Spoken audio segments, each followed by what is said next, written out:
എത്തിയത്. അവിടെ വെച്ച് ഗംഗയിൽ നിന്നും ഒരു പ്രത്യേക തരം സൈക്കിക് വൈബ്രേഷന്റെ അനുഭവം എനിക്ക് കിട്ടാൻ തുടങ്ങി. വേദനയോടെ ഞാൻ മനസ്സിലാക്കി, ഞാൻ അന്വേഷിച്ച് നടക്കുന്ന മാടമ്പിള്ളിയിലെ യഥാർത്ഥ മനോരോഗി എൻ്റെ അടുത്ത് നിൽക്കുന്ന ഗംഗയാണെന്ന്. ഗംഗയിൽ എന്തുകൊണ്ട്, എവിടെ വെച്ച്, എങ്ങനെ ഈ രോഗം ഉടലെടുത്തു? ഒരിക്കൽ നീയുമായിട്ടുള്ള വിവാഹാലോചന വരെ എത്തിയ ശ്രീദേവിയുടെ സാന്നിധ്യമാണോ ഗംഗയുടെ രോഗകാരണം? അതറിയാനാണ് അന്ന് ഞാൻ ശ്രീദേവിയും കൂട്ടി അമ്പലത്തിൽ പോകാൻ പറഞ്ഞത്. പക്ഷെ ഗംഗയ്ക്ക് അതൊരു പ്രശ്നമേ അല്ലെന്ന് എനിക്ക് വളരെ വ്യക്തമായി.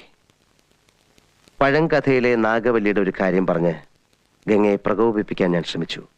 നാഗവല്ലിയുടെ ചിലങ്കയെ ചൊല്ലി എന്തൊക്കെയോ പറഞ്ഞ് ഞാൻ ഗംഗയോട് എതിർത്തു. ഗംഗ പ്രതികരിച്ചു. അതിശക്തമായി, അസാധാരണമായി. അപൂർവമായ ഒരു മനോരോഗത്തിന്റെ അഗ്നികുണ്ഡങ്ങൾ